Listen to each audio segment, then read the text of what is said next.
Alright, hey guys, welcome back to another thread discussion video, and today we have another page full of dev replies. We're going to be covering page 62 of the snowballing thread. We've done a lot of videos on this, and we have some more information. I scroll through real quick. We have some more information on 1.5.10 and the features that are coming, so I thought, why not? Let's do it. So without further ado, I'm going to link this down below like always, and let's get right to it. Alright, so first we have is a statement, and then a reply from the devs. And also, this person is on my YouTube. Shout out to you. He thought I forgot about him, but shout out to you. Alright, so he says, "We love you. I don't want you to play. I don't want to play anymore, Bannerlord, because we miss you." Okay, dog. What is this? What is this? I agree. He's a good developer, but come on, man. This is a lot. But he said goodbye, but he still has 3 to 4 months. If you guys didn't know, in 3 to 4 months he is leaving the company. And if you guys are asking, does that mean that the game will be out of early access in 3 to 4 months? No, they will continue working after that as well. So yeah, it is unfortunate. He's a very good dev, but it is what it is, and we have to keep it going. It was his decision. It wasn't, you know what I mean? So you gotta respect it. Alright, Dev replies, "I'm still here. We still have 3 to 4 more months. We will do lots of the time together. Thanks for all your comments. Bannerlord is something we created all together, and it will be a better game as time passes." I do agree. I think as time passes, it will be a better game. Everyone's upset that he is leaving. I am upset as well, but, he said it was nothing malicious. It was just, his choice. So, again, it is what it is. Alright, we have another question. So the player asks, "So if you're in charge of party AI, is it possible to order parties to patrol an area?" No, it is not. I'll tell you that right now. It can be done in relations with the terrain system, which is in the new video. Maybe also add a new sort of feedback if the party doesn't make enough money by hunting bandits or looters. So we can order them to a new area or set them free to do whatever they would like to do. No, so here's what's going to happen. Unfortunately, that sounds good. It makes a lot of sense, especially with the new system. But what they are planning to do is to give you options in terms of, do you want your parties to go aggressive, defensive, or for them to choose whatever they want, kind of like they do now. So they're going to be more broad options on how you control them, but I still think they're good. But I do agree they should have went a little bit further with them, but the devs have discussed it, and they have said that it was rejected to do a further system, but a more basic system was accepted. He says, "We suggested, but it was rejected. Player will only have 2 options over clan parties." There it is. I'm pretty sure it's going to be either offensive and defensive. He stated there was 3 before, where the third one is like just for them to choose whatever they want, but maybe you do have to make the choice of aggressive or defensive. We'll see, but yeah, it's going to be more basic. And then he states, party will have 2 options over clan parties. Oh, so these are the 2 options. Okay. So first will be, can adjust wage limits so they stop recruiting / upgrading according to determined limits. Okay, so that's the wage limit slider that we're getting. And then 2, can set their AI behavior priority as defensive or default or aggressive. So this is what I was talking about. But you cannot set a target. Exactly. You can't set a specific settlement. So the 2 ways that you can control your clan parties will be the wage limit slider, which I think is good. So they will stop recruiting and upgrading when they get to a certain amount to keep their money at a good spot. And also the AI behavior, like I said before, will be 3 options: aggressive, defensive, and then default, what we have now, right? And these will both be added 1.5.10. Cool. We'll see. It's going to definitely impact the game in a good way. It sounds basic, but it will have a good effect.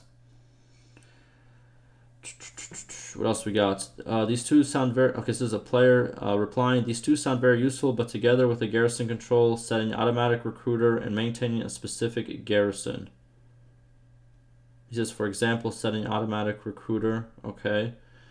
And Dev replies, "You will have a wage slider for garrisons too at 1.5.10. So you'll have more control over garrisons. If current wage of garrison is X, and if you limit it some value smaller than X, troops of the garrison will defect over time. Also, NPCs will carry their limit while leaving man to your garrison. Okay, so yes, you can set how much people can be in your garrison or how much value in total can be in your garrison. And if they go over that by upgrading too much, then some will defect because you're never going to pay over that amount. Again, I think this is good. You can kind of control how your money is spent. Very good. And then he states also auto recruitment will be added too, so it will be so slow, maybe one per day if they are available. Otherwise, it'll be too OP. It will recruit people free from town notables and village notables. I'm not sure if auto recruitment of garrisons will be ready at 1.5.10, but at least it is planned. Interesting. So auto recruitment. So okay, so cool. So like from nearby villages and stuff, they're gonna come and get recruited into your garrison, so you can slowly build up an army. The more places you own, so then you can replenish your forces better. Cool. I did not hear about this, but another cool thing that is coming. Obviously, not in 1.5.10, but eventually. Very cool. And then he states, okay, so someone says, thank you for your answers. And Dev states, these are nothing much. Sorry for not adding much options, reasons. Yeah, higher ups. It is what it is. But at least you will have more options than now. I hope by time maybe new options are reevaluated. For example, I heard war goals and war targets will be reevaluated. Interesting. Very cool. So war goals obviously is like when you get into a war, what is your goal? Do you plan to take over this many? Do you plan to raid this much? What's the goal? And then obviously war targets. I'm guessing you can set these goals as well. And then war targets, obviously, you can target specific. I think it pretty much means like specific clans when it comes to raiding and taking their settlements. Not specific settlements, but maybe specific clans. I might have that wrong though. So you can have more options in the future. Cool. And he says, will you try? Thanks, Mexico. Miss you a lot. There it is. That will do it. We went by it pretty quick, I'll be honest with you.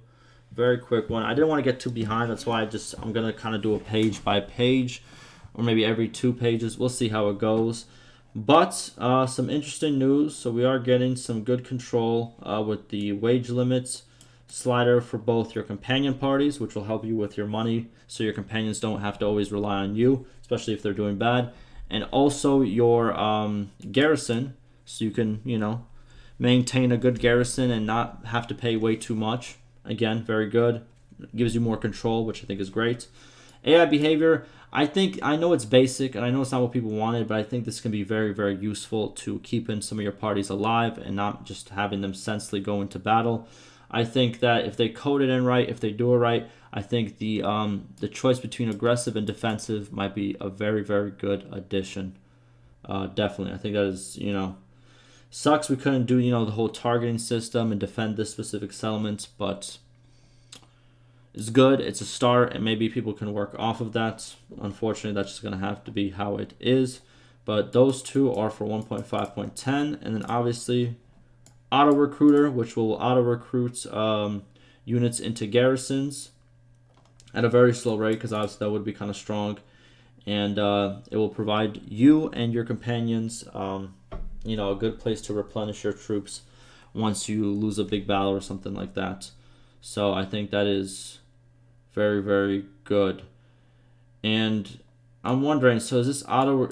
What they should do? Again, if we're trying to make castles more stronger than settlements, I think the auto garrison should only be for castles.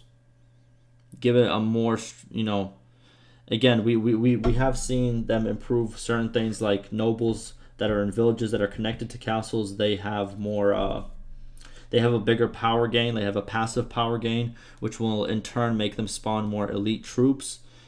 And I think this will also be a good addition to have the auto recruiter for castles, because the settlement does a lot already, so we need the castle to catch up in terms of stuff that it does more uniquely, right? But yeah, that will do it for me. Let me know what you guys think. I think these are 2 good additions that are coming in 1.5.10, and this one is also very interesting. And as you said before, war goals and war targets might be back on the menu. We will not know until the future, but good news, overall good news. I'm happy for it, and yeah, we'll see what's to come. And just so you guys know, 1.5.9 is still not out. It was in test phase like a week ago, which pretty much means that all the changes are already put into the patch. Testers, like people who test each patch, they're currently playing it. They're going to come back with a report. If there's too many bugs, they will have to do those bugs first, and it will go back into testing again. If those bugs are, not as bad or just, still playable, then they will put the patch out and obviously hotfix it as time goes. That's usually how it goes. But we shall see how all of that rolls out. Very excited for the future. Let me know what you guys think, and we'll see you in the next one. Stay safe.